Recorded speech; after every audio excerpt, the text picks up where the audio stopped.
የአርሰናል ደጋፊ ለፍቅረኛው የጻፈው ደብዳቤ። የልቤ ንግስት አንቺ ውዷ ፍቅሬ ላንቺ ያለኝ ስሜት ልክ ለአርሰናል ካለኝ ፍቅር ጋር አንድ ነው። አንቺኮ የኔ የግል አርሰናል ነሽ። ታውቂያለሽ እኛም እኮ የራሳችን ባንተር ኢራ ነበረን። ልክ አርሰናል ከዋንጫ ርቆ ቶፕ 4 መግባትን እንደ ትልቅ ስኬት ይቆጥር በነበረበት ጊዜ ሰዎች በግንኙነታችን ላይ እምነት አጥተው እነዚህ መቼ ይዘልቃሉ ሲሉ ነበር። የሌላ ቡድን ደጋፊዎች አርሰናል እኮ ልክ እንደ ኔትፍሊክስ ፊልም ነው፣ ሁሌም ቀጣይ ሲዝን ነው እንጂ አሁን ምንም የለም እያሉ ሲያሾፉ፣ እኛም ይሄ ፍቅር ተስፋ ብቻ ነው መቋጫ የለውም የሚሉ ነበሩ። እኔ ግን ልክ ሚኬል አርቴታ ትረስት ዘ ፕሮሰስ እንዳለው በአንቺ ፍቅርና በእኛ ጥንካሬ አንድም ቀን ተጠራጥሬ አላውቅም።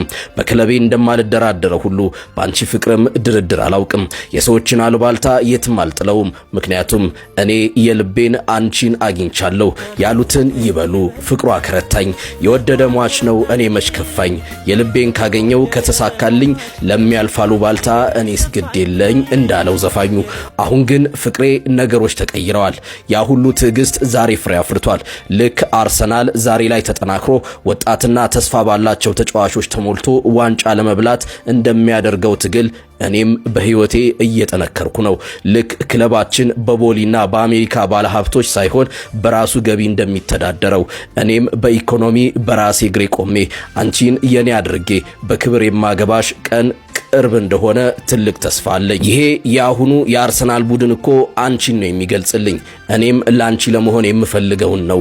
ልክ እንደ ዊሊያም ሳሊባ በፍቅራችን መሃል ለሚገባ ምንም አይነት ፈተና የማልናወጥ ጽኑ ተከላካይ ሆንሻለሁ። ልብሽ ከሐዘንና ከጭንቀት በክሊንሺት እንዲወጣ አደርጋለሁ።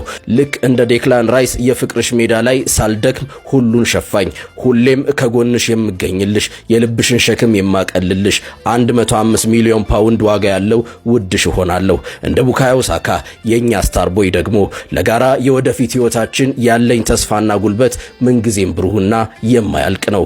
ላንቺ ደስታን አሲስት ለማድረግ ሁሌም ዝግጁ ነኝ። ልክ እንደ ማርቲን ኦዲጋርድ ካፒቴናችን ፍቅራችንን በብልሃትና በፈጠራ እየመራው ግንኙነታችንን ሁሌም ወደፊት እንዲራመድ አደርጋለሁ። በአጠቃላይ እኔ ያንቺ ማይክል አርቴታ ሆናለሁ። ለፍቅራችን ግልጽ ፕሮሰስ ያለው በታክቲክ የሚመራና በመጨረሻም የዋንጫ የጋብቻ ስኬት የሚያመጣ ፍቅሬ። አሁን ላይ በጉጉት የምጠብቀው ሁለት ነገሮችን ነው። አንደኛ አርሰናል የፕሪሚየር ሊጉን ዋንጫ ሲያነሳ ማየት፣ ሁለተኛ ደግሞ አንቺን በይፋ የኔ አድርጌ በክብር ስወስድሽ ማየት። እመኚኝ አርሰናል ዋንጫ ሲያነሳ የሚሰማኝ ደስታ አንቺን ሳገባ ከሚሰማኝ ደስታ ጋር የሚስተካከል ነው። አንቺ የኔ የህይወቴ አርሰናል ዋንጫዬ ነሽ። ያቺ ቀን እስክትመጣ ድረስ ግን ልቤ በናፍቆትሽ እንዲህ ያለ ይቃትታል። አቤት መቼ ሲታየኛል፣ ሳትመጪ ካሁኑ ታውቆኛል። አንቺን በአካል አግኝቼ በናፍቆት ማንባቴን ረስቼ ጎኔ ሲጠገን ጉልበቴ፣ መለስ ሲልልኝ ጉዳቴ፣ ለሀገር ሲታይ ትዕግስታችን፣ በጽናት የቆየው ፍቅራችን እስክንገናኝ ድረስ በፍቅርሽ የሰከረው ያንቺው ጋነር መድፈኛው አፍቃሪሽ ነኝ።